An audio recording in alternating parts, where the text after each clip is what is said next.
Assalamualaikum warahmatullahi wabarakatuh. Alhamdulillahirabbil alamin wassalatu wassalamu ala asyrofil anbiya'i wal mursalin wa ala alihi wa ashabihi ajmain amma ba'du.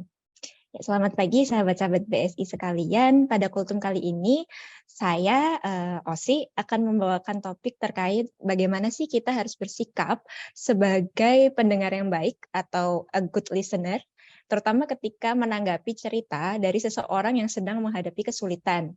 Jadi kultum ini didasarkan dari 2 ayat dalam Al-Quran. Yang pertama itu surat Al-Hijr ayat 97 dan yang kedua adalah surat An-Naml ayat 10. Di dalam Al-Quran termasuk di 2 ayat tadi disebutkan bahwa ketika ada nabi yang sedang melawan rasa stres atau merasakan sedih, Allah tidak menceramahi mereka atau semata-mata langsung meminta mereka untuk fokus beribadah kepadanya lagi atau malah menyalahkan mereka karena merasa seperti itu.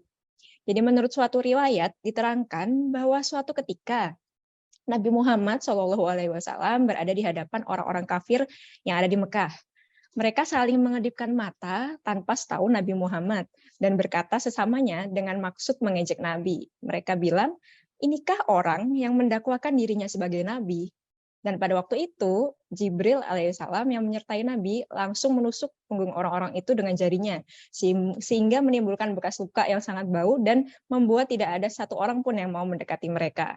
Nah, setelah kejadian tersebut, turunlah ayat 97-99 dari surat Al-Hijr yang menegaskan bahwa Nabi Muhammad SAW dilindungi oleh Allah Subhanahu wa Ta'ala dari gangguan orang-orang kafir. Tapi kalimat pertama dari ayat tersebut berupa validasi akan apa yang dirasakan oleh Nabi Muhammad SAW. Jadi bunyi dari tafsir ayat tersebut adalah, dan sungguh kami mengetahui bahwa engkau memiliki budi pekerti luhur dan toleransi yang tinggi dalam menghadapi gangguan-gangguan mereka. Tetapi kami tahu engkau merasa sedih sehingga dadamu menjadi sempit dan sesak disebabkan apa yang mereka ucapkan kepadamu berupa pendustaan, hinaan, dan olok-olokan.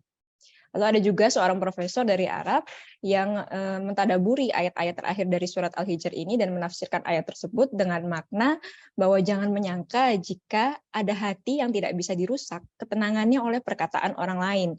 Jadi jika dari kita ada yang merasa sedih setelah mendengar perkataan yang menyakitkan, itu tuh sebuah hal yang wajar bahwa untuk Nabi sekalipun. Kemudian ayat tadi diikuti dengan cara untuk mengobati kesedihannya itu.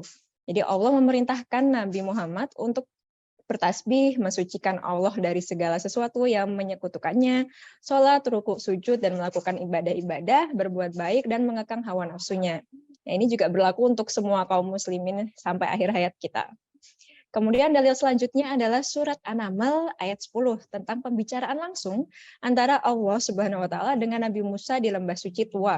Jadi detail dari pembicaraan ini sebenarnya tersebar di berbagai surat di dalam Al-Quran, tapi memang berpusat di ayat 10 surat An-Naml ini, yang bunyinya, dan lemparkanlah tongkatmu. Maka tatkala tongkat itu menjadi ular, dan Musa melihatnya bergerak-gerak seperti dia seekor ular yang gesit, larilah ia berbalik ke belakang tanpa menoleh. Hai Musa, janganlah kamu takut. Sesungguhnya orang yang dijadikan Rasul tidak takut di hadapanku.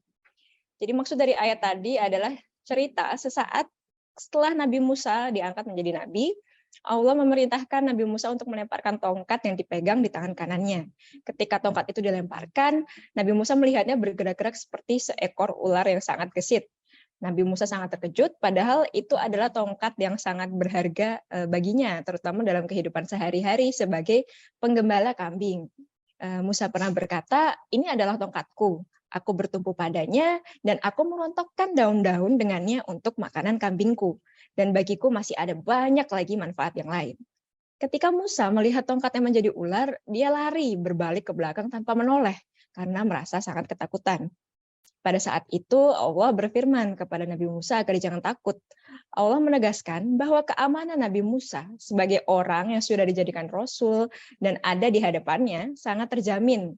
Dan hal ini ditunjukkan dalam firman-Nya yang berbunyi, wahai Musa, kemarilah dan jangan takut. Sesungguhnya engkau termasuk orang yang aman. Selain itu, Allah memerintahkan Musa untuk memegang ular tersebut agar menjadi tongkat kembali. Ini merupakan mukjizat yang pertama bagi Nabi Musa. Kemudian Allah berfirman, "Peganglah ia dan jangan takut. Kami akan mengembalikannya kepada keadaannya semula."